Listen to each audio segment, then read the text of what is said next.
নমস্কার বন্ধুরা, সকাল সকাল তোজুকে স্কুল দিয়ে এসে চাল ভিজিয়ে রেখেছি। চালটা আমি অনেকক্ষণে ভিজিয়ে রাখি। ঢ্যাঁড়স আর ঝিঙে আর আলু কেটে রেখেছি। আর এদিকে মাছগুলোকে ধুয়ে নুন হলুদ মাখিয়ে রেখেছি। এদিকে একটা মশলা রেডি করে রেখেছি, বাটা মশলা। ওই জিরে আছে, ওর মধ্যে ধনে আছে, টমেটো, কাঁচা লঙ্কা বেটে রেখেছি। আর এদিকে এসে বিছানার চাদরটাকে সব ঠিক করে নিচ্ছি। মাছ ভাজা বসিয়ে দিয়েছি। মাছের তরকারিটা করে তোজোকে আনতে চলে যাব। তো বিছানাটা রেডি হয়ে গেছে, চাদরটাকে গুছিয়ে এবার আমি চলে যাব মাছগুলো ভাজতে। তো আর কটা মাছ ছিল, সেগুলোকেও ভেজে নেবো লাল লাল করে। তো মাছ ভাজা মোটামুটি রেডি। আর এদিকে আলুগুলোকেও আমি কেটে রেখেছি, ঝোলের আলু। দেখছিলাম যে বৃষ্টি আসবে, মেঘ করেছিল। আর তোজোর জন্য আপেল সেদ্ধ বসিয়ে দিলাম প্রেশার কুকারে। আর আলুগুলোকে ভেজে নিলাম নুন আর হলুদ দিয়ে।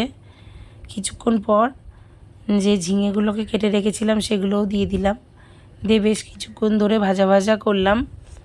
ভাজা ভাজা করার পর আলু আর ঝিঙে দুটোকেই একটা আলাদা বাটিতে তুলে রেখে দিয়েছি। তো এবার এই ঝোলের মধ্যে 5 ফোড়ন আর কাঁচা লঙ্কা ফোড়ন দিয়েছি। লঙ্কা বেশি দিইনি, কারণ এই মশলাটার মধ্যে লঙ্কা বাটা ছিল। 3-4টে লঙ্কা দিয়েছি, জিরে ধরে সব বাটা ছিল। তাই জন্য শুধু হলুদ আর এই লঙ্কা গুঁড়ো, মানে কাশ্মীরি লঙ্কা গুঁড়ো দিয়েছি। দিয়ে বেশ নাড়াচাড়া করব। টমেটোটাও দেওয়া ছিল, সব বাটা ছিল, গোটা মশলা সব বাটা ছিল। আর আদা দেওয়া ছিল, রসুন দিইনি, পেঁয়াজও দিইনি। তো ওটাকে ভালোভাবে নাড়াচাড়া করে কষিয়ে নিয়ে একটু জল দিয়েছিলাম। জলটাই তো দেখলেই হলুদ আর কাশ্মীরি লঙ্কা ছিল। তো বেশ অনেকক্ষণ হয়ে গেছে। এবার ভাজা যে আলুটা আর ঝিঙেটা ছিল সেগুলো দিয়ে বেশ কিছুক্ষণ ধরে নাড়াচাড়া করব। ভালোভাবে মশলা ঢুকে গেলে আলু আর ঝিঙের মধ্যে, এটা আমি যেইটুক ঝোল বানাবো, এবার আমি জল দিয়ে দেবো।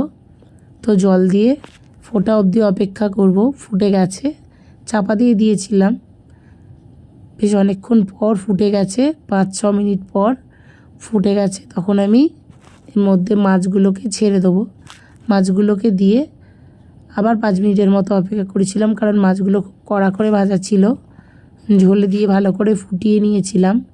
তো ফুটিয়ে নেওয়ার পর মাছগুলোকে প্রথমে তুলে নিয়ে তারপরে ঝোলটাকে একটা বাটিতে তুলে রাখলাম। এদিকে তো ঝোল রেডি। এবার তোজোকে আনতে যাব। তো তোজোকে আনতে যাওয়ার জন্য তাড়াতাড়ি মাছের ঝোলটাকে কড়া থেকে আমি নামাইনি তখনও, মানে হয়ে গেছিলো। মাছগুলো দিয়ে চলে গেছিলাম, গ্যাসটা অফ করিয়ে ওকে আনতে চলে গেছিলাম। মাছের ঝোল খুব ভালোভাবে ফুটে গেছিলো। তো ওকে আনতে চলে যাব। আর এসে আমি এটা করলাম, ঢ্যাঁড়সটা টমেটো দিয়ে একটু ভাজা টাইপের করেছি। কিন্তু এখন আমি মাছটা করে রেখে চলে যাব। তো দেখো তোজোদের স্কুলে কী পরিমাণ ভিড় হয় আনতে যাওয়ার সময়। আজকে তো এটা কিছুই হয়নি, অন্য দিন আরও ভিড় থাকে।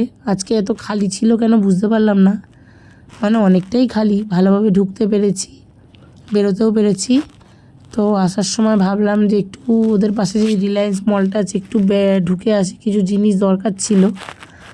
তো ওই যে তোজোকে আনতে গেছিলাম এই রাস্তাটা দিয়ে। তো তারপর তোজোকে নিয়ে একটু মলে ঢুকলাম। মলে একটু দরকারি কিছু ছিল, কিনে বাড়ি চলে এলাম। বাড়িতে এসে ঢ্যাঁড়সের যে রেসিপিটা করেছি সেটা তোমাদের সঙ্গে শেয়ার করছি। তার আগে ভিডিওগুলো ভালো লাগলে অবশ্যই শেয়ার করো, লাইক করো, কমেন্ট করো। Thank you, tata.